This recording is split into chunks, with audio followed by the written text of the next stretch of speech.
വർഗീയ പരാമർശത്തിനെതിരെ പരാതി നൽകിയതിൽ economics and statistics director B Sreekumar പ്രതികാര നടപടിയെടുത്തുവെന്ന ആരോപണം. എറണാകുളം ഡെപ്യൂട്ടി ഡയറക്ടർ AP ഷോജനെ സ്ഥലം മാറ്റാൻ ശുപാർശ ചെയ്തു. എറണാകുളം മേഖലയിലെ 36 ജീവനക്കാരാണ് ബി ശ്രീകുമാറിനെതിരെ പരാതി നൽകിയത്.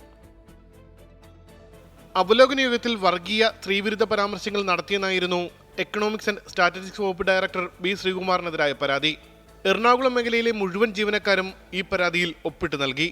ജീവനക്കാരുടെ ഭരണ പ്രതിപക്ഷ അനുകൂല സംഘടനകളും മുഖ്യമന്ത്രിക്ക് പരാതി നൽകുകയും ചെയ്തു. ഇതിനെ തുടർന്ന് മുഹമ്മദ് ഷഫീഖ് IAS അന്വേഷണത്തിന് ചുമതലപ്പെടുത്തി. ഈ അന്വേഷണം പൂർത്തിയാകുന്നതിന് മുൻപാണ് ഡയറക്ടറുടെ പ്രതികാര നടപടി ആരംഭിച്ചത്. പരാതിയിൽ ഒപ്പിട്ട ജീവനക്കാരിൽ ഉന്നത ഉദ്യോഗസ്ഥനായ എറണാകുളം ഡെപ്യൂട്ടി ഡയറക്ടർ AP ഷോജനെ സ്ഥലം മാറ്റാനാണ് ബി ശ്രീകുമാറിന്റെ ശുപാർശ. താരതമ്യേന അപ്രസക്തമായ പോസ്റ്റായ തൃശൂർ ജില്ലാ വ്യവസായ കേന്ദ്രത്തിലേക്ക് മാറ്റാനാണ് ശുപാർശ ചെയ്തത്. നേരത്തെ തൃശൂർ ജില്ലാ ഡെപ്യൂട്ടി ഡയറക്ടർ സ്ഥാനത്തേക്ക് AP ഷോജൻ സ്ഥലം മാറ്റത്തിന് അപേക്ഷിച്ചിരുന്നു.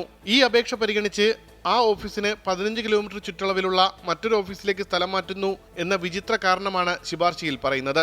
പ്രതികാര നടപടിയല്ലെന്നും ഒന്നിച്ച് കുറച്ചുപേർക്ക് സ്ഥലംമാറ്റ ശുപാർശ നൽകിയിട്ടുണ്ടെന്നും ബി ശ്രീകുമാർ പറഞ്ഞു. ഉമേഷ് ബാലകൃഷ്ണൻ, 24, തിരുവനന്തപുരം.